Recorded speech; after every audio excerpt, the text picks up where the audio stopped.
ఎక్కడని వెతకాలి నా కోసం నేను, విరిసే రంగుల నవ్వును మనసారా పంచే ప్రతి పువ్వులో, లేత పచ్చదనాన్ని పులిమే పచ్చిక బయళ్ళలో, అమ్మ కోసం ఆత్రంగా పరిగెత్తే లేగదూడల అమాయక సందడిలో, ఎగురుతూ అలసిపోయిన సీతాకోక చిలుక రెక్కల చప్పుడులో, అర్థంగాని భాషలోనూ మనసుకు ఏదో చెప్పే సాగర ఘోషలో, కొండలపై నుంచి దూకి నేలను ప్రేమగా ముద్దాడాలనుకునే ప్రవాహ సవ్వడిలో, నీలాకాశపు వీధుల్లో పరిగెత్తే నల్లని మబ్బుల గుంపుల్లో, హరివిల్లు రంగులను పరిచయం చేయాలని ఆరాటపడే వానజల్లుల తపనలో, ప్రతి క్షణం ఎడతెరిపి లేకుండా పరుగులు తీసే నా ఆలోచన దొంతరల్లో, నా మనసుకి మేధస్సుకి మధ్య జరిగే ప్రతి అంతర్యుద్ధంలో వెతికాను. కానీ ముందులా నేను లేను.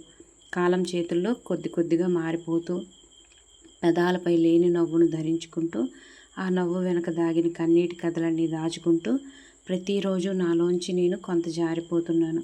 మునుపటి నేను ఎక్కడా కనిపించలేదట. బహుశా ఇక ఎప్పటికీ దొరకనేమో. అయినా వెతుకుతూనే ఉన్నాను. ప్రకృతిలోనూ, జ్ఞాపకాల్లోనూ, కలలలోనూ, కన్నీళ్లలోనూ. ఎక్కడనే వెతకాలి నా కోసం నేను.